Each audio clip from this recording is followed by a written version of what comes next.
Listen up, you Manchester United fans. This breaking news is for you. No.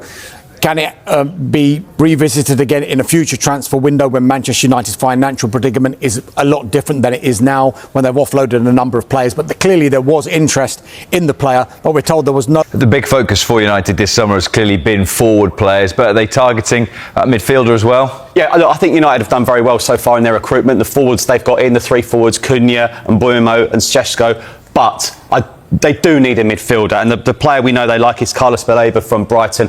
But the message from Brighton is, we do not need to sell. He's got a deal that runs until 2028, and also a Brighton club held option allowing him to extend a further stay for a further 12 months.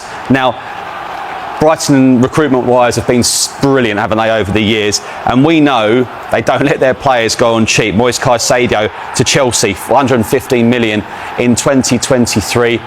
We know United are looking to sell players as well. So at the moment, that looks a very difficult deal to do. But United fans very happy so far. And also, obviously, there's Donnarumma. They like him as well at PSG. So they're not done yet. But obviously, 22 days to go. I'm sure they're looking to bring a couple more in.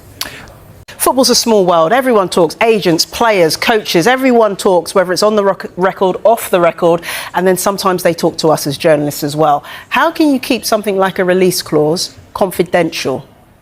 Depends. Actually, it's a good question, because there's no one size fits all when it comes to release clauses. I spoke to an agent earlier on today, and he tells me it all depends on how the release clause is worded in the contract. So it's basically an individual case by case basis. Now, if a release clause is confidential, let's just take that case first of all, then a club, if they wanted to buy a player, would have to approach another club to find out, A, if there is a release clause, and B, the value of that release clause. It can be the case that details of a release clause can be made available to an interested club via a representative if that was what was agreed when that contract was signed with the release clause incorporated within it. But if it is confidential, then there is still a club-to-club contact that would have to be made. Loosely speaking, look, it should work as easy as, if there's a release clause and a club meets that release clause, then the player can go and talk to the club if he so wishes to go and talk to that club. Which I thought was what happened. But given the information that we've got today, this might imply that there might have been a confidential element to this release clause. Hence